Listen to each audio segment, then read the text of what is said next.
দুয়ারে কড়া নাড়ছে অমর একুশে বইমেলা। সোহরাওয়ার্দী উদ্যানে চলছে শেষ মুহূর্তের প্রস্তুতি।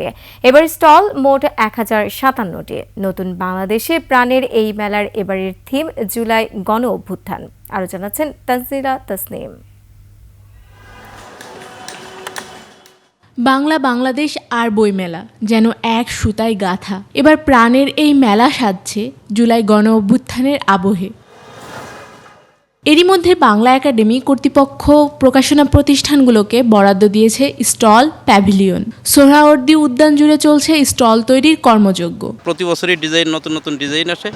এই বছর আমরা ওই টালির ঘর দিয়ে পিলারের পরে মুঘল স্থাপত্যের একটা ফিলিংস আনার চেষ্টা করতেছি। এইভাবে করব 28-29 তারিখের ভিতরে আমরা কাজটা শেষ করতে পারি। এই দ্রুত গতিতে আমরা এই কাজটাকে আমরা সুন্দরভাবে এখন তাড়াতাড়ি চালাই যেতে আছি। কাজ করতেছি 8-10-15 দিন ধরে করতেছি, আরও সামনে আছে।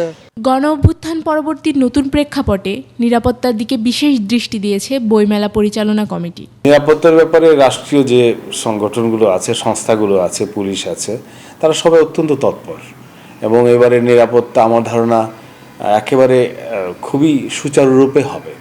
পুলিশ খুবই তৎপর আছে এবং অন্যান্য সংস্থা খুব তৎপর। তরুণরা, যারা শিক্ষার্থী, যারা এবার গণতান্ত্রিক আন্দোলন করেছেন, তারাও এগিয়ে আসবেন এবং বইমেলার নিরাপত্তা নিশ্চিত করতে তারাও ভূমিকা রাখবেন। ভিটামিন ও ফাইবার সমৃদ্ধ ফ্রেশ আটা ময়দা সুজি আপনাকে দিবে সুস্বাস্থ্যের নিশ্চয়তা। ফ্রেশ আটা ময়দা সুজি।